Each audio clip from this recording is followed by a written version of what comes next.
बहुत बहुत स्वागत है आप सब दोस्तों का मेरे YouTube चैनल पे एक नई वीडियो के साथ में फिर से आपके सामने हाजिर हूँ। हमारे साथ एक रिटायर फौजी है आज, जिनका नाम मोहम्मद यूसुफ साहब है। ESI रैंक से वो रिटायर हुए।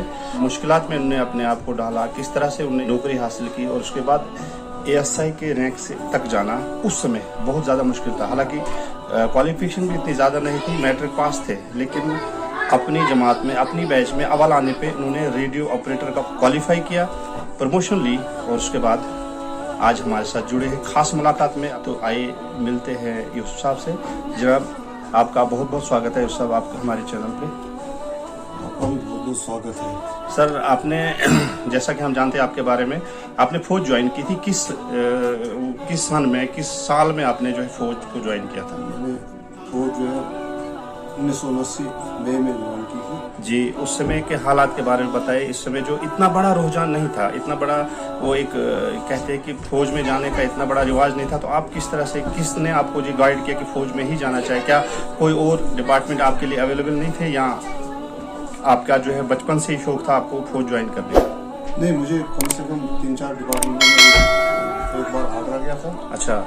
और लेकिन मुझे फौज की वर्दी बहुत अच्छी लगती थी जी। और मुझे फौज में जाने का बहुत शौक था, तो मैं फौज में कपवाड़ा में भर्ती हुआ जी। मैं यहाँ से गया था जी। बहुत शौक था, कहने का ये मतलब है जज्बा था। कपवाड़ा बहुत ज्यादा, यहाँ से कम 500-600 किलोमीटर दूर पहुंचे आप फौज की भर्ती के लिए। हाँ, तो ये जज्बा ही था आपको वहां तक ले गया।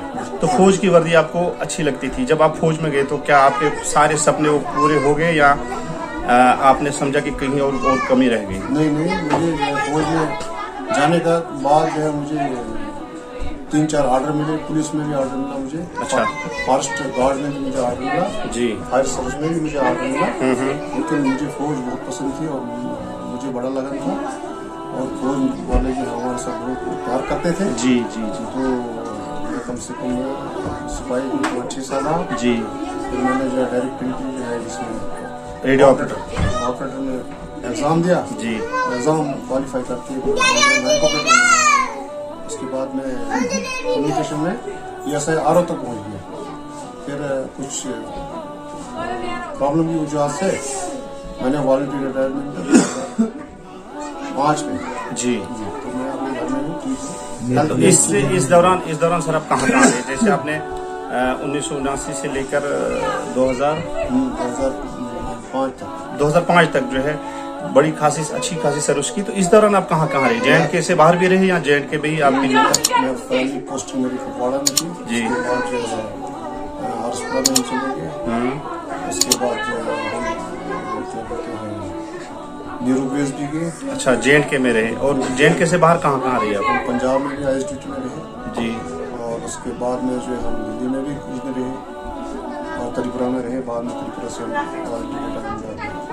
तो आपने ओवरऑल जो फौज का एक तजुर्बा था, क्या रहा, कैसा रहा आपका? एक मिला जुला रद्दमल जो है फौज में जाने के लिए, जैसे आज बच्चे जो बड़े शौक रखते हैं फौज में जाने के लिए और कुछ लोग जो है इससे कहते हैं कि नहीं जी बड़ा टफ जॉब है, तो आपको कैसा लगा? नहीं, बहुत अच्छा जॉब है, इंजॉयमेंट होती है, जगह जगह जाना पड़ता है, जगह जगह की जगह देख कर आता है और सैलरी बहुत अच्छी है। और सैलरी भी अच्छी है, बहुत बढ़िया। और देश की वर्दी पहनना ही अपने आप में एक बहुत बड़ा गर्व है। बिल्कुल, हाँ। तो बड़ा गर्व लगता है, अच्छा भी लगता है और डिसिप्लिन भी होता है, सब कुछ ठीक। इस दौरान जो फौज में आपको परेशानी आई, कोई खास हमसे शेयर करना चाहोगे? कोई बड़ी परेशानी, नहीं, कोई दिक्कत आई आपको? हमने बहुत इंजॉयमेंट से ड्यूटी किया, अपना काम पूरा किया। छुट्टी आने में कोई तकलीफ? कोई प्रॉब्लम नहीं। घर आना कब, साल में 1-2 बार आना मिल जाता था? उस वक्त में जो है 8-9 महीने में छुट्टी मिलती थी 45 दिन की जी। उसके बाद 2 महीने में कैजुअल लीव मिल जाती थी। हाँ। तो 8-9 महीने की छुट्टी मिलती थी, लेकिन ये कम्युनिकेशन नहीं होता था उस वक्त। जहाँ वहाँ पे उस समय जो मोबाइल वगैरह फोन नहीं थे, इसकी वजह से बहुत बड़ा दिक्कत थी, लेकिन चिट्ठी का रिवाज आम था। चिट्ठी तो कोई अगर भेजता था तो महीने 1 महीने में चिट्ठी मिलती थी जी। तो ऐसे 3-4 महीने भी मिलती थी। फिर हम चिट्ठी को जो है अपने रजिस्टर में रखते थे, जब कभी घर की याद आती थी तो उसको दोबारा पढ़ते थे। दोबारा पढ़ते थे। जी बिल्कुल है, बहुत अच्छा।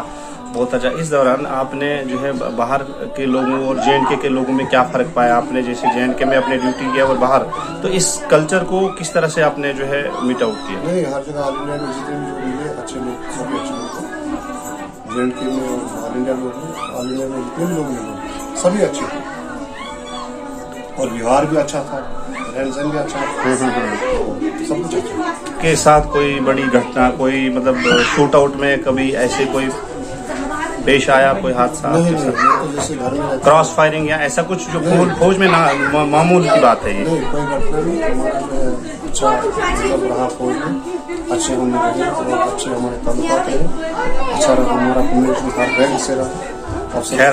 खैर आप जो है कम्युनिकेशन में थे। कम्युनिकेशन जो एक ऐसा विंग है जिसका जो लाइजन है सबके साथ रहता है, चाहे वो ऑफिसर हो, चाहे वो आला रैंक हो, चाहे सिविल एडमिनिस्ट्रेशन हो। तो आपका जो तजुर्बा था बहुत अच्छा लगा हमके हमारे साथ बात करके। अब जो यूथ है, यूथ को क्या आप ये जो है एक मैसेज देना चाहोगे? फौज से जो रिटायर शुदा आदमी होता है इसके पास बड़ा तजुर्बा होता है, बल मुख्तलिफ रियासतों में जो इसका आना जाना होता है, तो आप क्या संदेश देना चाहोगे हमारे जो यूथ है? यूथ को फिटनेस चाहिए और उनको फौज में जो अगर मौका मिलता है तो भर्ती होना चाहिए। तो फौज जो है बहुत अच्छी होती है, उसमें हेल्थ वगैरह सब होता है, डिसिप्लिन होता है, सब कुछ होता है, ईमानदारी भी सीखता है, ईमानदारी सीखता है। बहुत सबसे बड़ी चीज है ईमानदारी फौज में मिलती है, वो ज्यादा से ज्यादा सिखाई जाती है। फौज में कोई करप्शन नहीं होता है, तो अपनी ड्यूटी होती है, ड्यूटी को जो है अच्छी तरीके से अंजाम दिया जाता है। तो चलो आपका बहुत बहुत शुक्रिया, आपने हमारे साथ बात की और आपने संदेश भी दिया कि फौज जवानों को जो है फौज में जाना चाहिए। एक्चुअली आज हमारे बच्चे जो है हमें देखते रहते हैं कि सुबह शाम वर्जिश में लगे रहते हैं, कभी रेस में लगे रहते हैं। तो फिजिकल फिटनेस के साथ साथ आजकल मेंटल फिटनेस को भी जाना जाता है। तो आपसे ये सवाल करूंगा कि आप हालांकि मैट्रिकुलेट थे उस समय आप अपने बैच के टॉपर थे, तब जाके अपने जो डायरेक्ट एंट्री में वहां पे जो है अपने सीट निकाली। तो इनको इस बारे में क्या गाइडेंस दोगे आप? देखो, हर जगह जो है मेहनत करनी पड़ती है, पढ़ने लिखने में भी मेहनत करनी पड़ती है और दौड़ भाग में भी मेहनत करनी पड़ती है और ये अहम होता है। अगर अहम होगा किसी का, भाई मैंने फौज में जाना है, तो उसको उसी तरह की तैयारी करनी पड़ती है। आजकल जैसे हालात है उसी हालात से जैसे क्या क्या होता है फौज में, कैसे मैनेजमेंट होती है, दौड़ भाग कैसे होती है, पढ़ाई लिखाई स्टैंडर्ड कितना होना चाहिए, तो ये सारी तैयारी करके तो अगर कोई अच्छा किस्म का चला जाता फौज में। आपने अपने बच्चों को क्या फौज के लिए कभी तैयार किया या उन्हें गाइडेंस की कि आपको फौज में जाना चाहिए? अभी थोड़े बच्चे छोटे छोटे हैं, सब स्टूडेंट हैं, अभी पढ़ रहे हैं। वो क्या आप चाहोगे कि आपके बच्चे फौज में जाने चाहिए? अगर कोई मेरा बच्चा जाना चाहेगा और अगर अच्छी जो है क्वालिफिकेशन उनके पास हो, डायरेक्ट एंट्री में वो ऑफिसर भी जा सकते हैं। जी जी हाँ। और हालांकि जब फौज में जो ऑफिसर जाता है तो माशाल्लाह आप खुद ही जान सकते हो कि वहाँ पे एक ऑफिसर के पास बहुत ज्यादा फैसिलिटी होती है जी।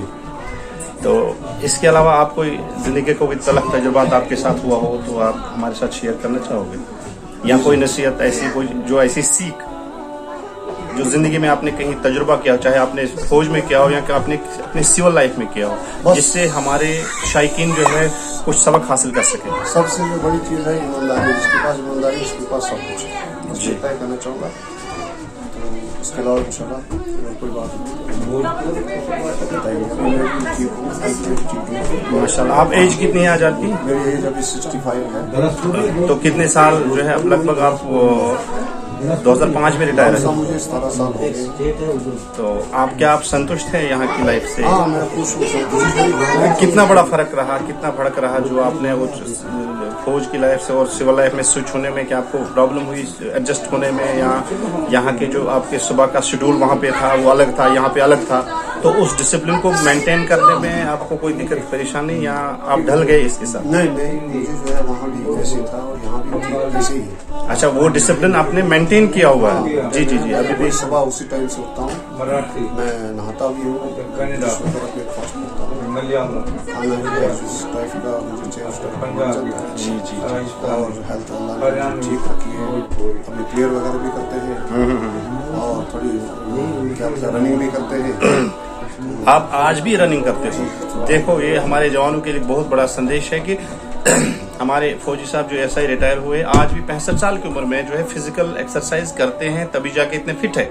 आप अगर इनको बाई फेस सामने मिलोगे तो बहुत हट्टे कट्टे हैं, ठीक ठाक अल्हम्दुलिल्लाह। जो है पहाड़ों पे अभी भी इनका चलना रहता है, ये खंजरोस वगैरह जो है जाते रहते हैं। तो हंसराज भी आप गए हैं, तो वहाँ का तजुर्बा कैसा रहा? वहाँ का बहुत अच्छा है, वहाँ तो हम इजीली चढ़ जाते हैं ऊपर। 65 साल की उम्र में अगर आप सिटी में किसी को कहोगे कि 10 कदम जो है चलना उससे मुश्किल होता है, तो ये लगभग आपने कम से कम 30 या 35 किलोमीटर एक दिन में सफर करते हो। जी जी हाँ। तो ये एक बड़ी जो हमारे पास जो एक सबक मिलता है वो ये है कि अगर आपने जिंदगी में आप डिसिप्लिन्ड है तो उसको बार बार उस चीज को करना चाहते हो, तो 65 साल का जो एक बुजुर्ग जिसे कहा जाएगा, लेकिन फौज की भाषा में इसे बुजुर्ग नहीं, इसे अभी भी जवान कहा जाएगा। इसलिए नहीं कि वो एजेड है, बल्कि इसलिए वो फिजिकली और मेंटली भी इतने स्ट्रांग हैं, इतने हट्टे कट्टे हैं। और आप लोगों के लिए और हम सब लोगों के लिए एक बहुत बड़ी प्रेरणा है, एक इंस्पिरेशन है कि इंसान को डिसिप्लिन मेंटेन रखने के लिए किसी उम्र की जरूरत नहीं होती है। बस माइंड में डिसिप्लिन हो, सुबह शाम उस चीज पे वो लगा रहे और आइंदा जो है उसकी जिंदगी जो है आगे शाश बस रहेगी। तो इसी के साथ हम चाहते हैं आपसे इजाजत। इंशाल्लाह मिलते हैं किसी नए एपिसोड में, तब तक के लिए खुदा।